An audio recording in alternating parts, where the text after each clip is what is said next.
Thank you so much for watching. My name is Rosie Barron and I am your local residential property manager here in South Florida. And welcome to this 10 video series that I've called Tenants Gone Wrong, where I've picked my top 10 favorite situations with tenants and I have included a few tips on how to handle them properly. And today we're going to talk about video number 2, which is tenants failing to report maintenance issues on a timely manner. So as an owner and as a landlord and as a property manager, I'm sure it's very frustrating for you when you visit a property and you go into one unit and you notice all these different maintenance issues that need to be addressed. You ask the tenant what's going on and the tenant says something like, oh yeah, that's been broken for 6 months, or maybe I reported this or maybe I didn't, I don't remember. And you're sitting there looking around like this needs to be reported right away, right? So why is that? Why do tenants don't report issues in a timely manner? Well, the number one cause that I've found through my years of experience is if the tenant is not paying rent on time, they're not gonna report any maintenance issues on time. A lot of times the tenants feel that if they haven't paid the rent, it almost doesn't give them the opportunity to report an issue if it arises. Or if they report the issue, it's almost like raising a flag and then the owner's gonna run over to make sure that they pay the rent. So for that reason, sometimes the tenants don't wanna call the owner or the property manager to report a maintenance request because they have not paid the rent. And it's very important that you keep an open communication with your tenants and let them know that no matter what scenario, what situation, they have to report all their maintenance on time.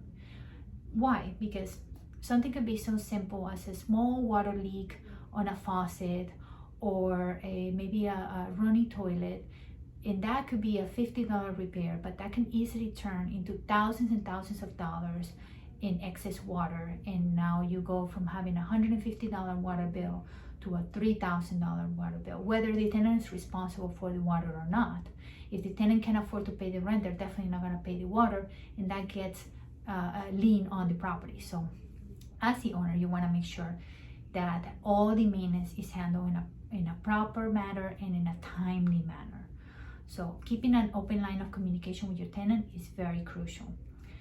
The other issue that I've seen, this is special on landlord issue leases, is where landlords love to put a cap on the lease of what the tenant's responsible for.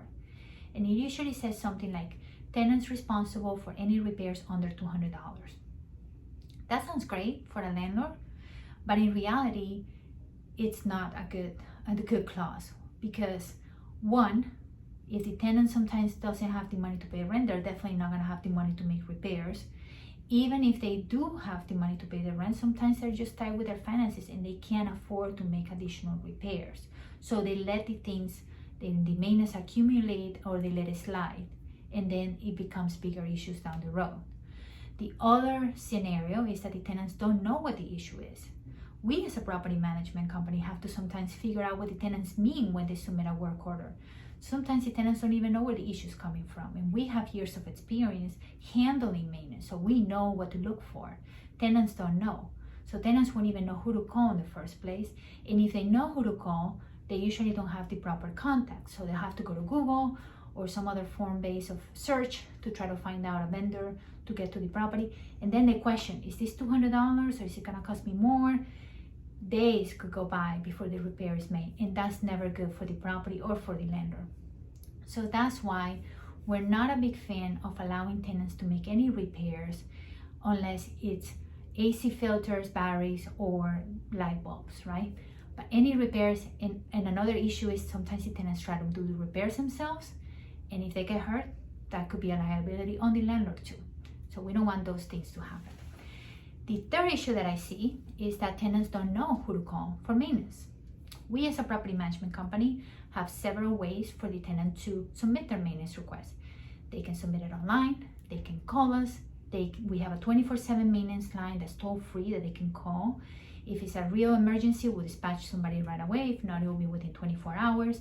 So it depends on the emergency, and our tenants know how to get a hold of us and how to report the maintenance.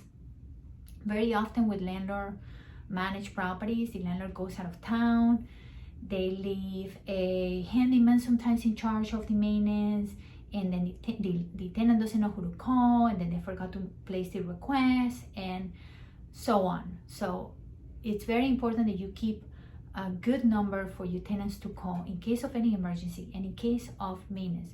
You do not want a maintenance request to go on for days and days and days and go from being, again, a $50 repair to a $500, $1,000 repair. That could happen very, very quickly. I hope this helped, and if you have any questions about property management, tenants, landlord, or anything like that, please don't hesitate to give us a call. Rosie Barron, your local property manager here in South Florida. Our number is 954-909-0195, 954-909-0195. Thank you for watching.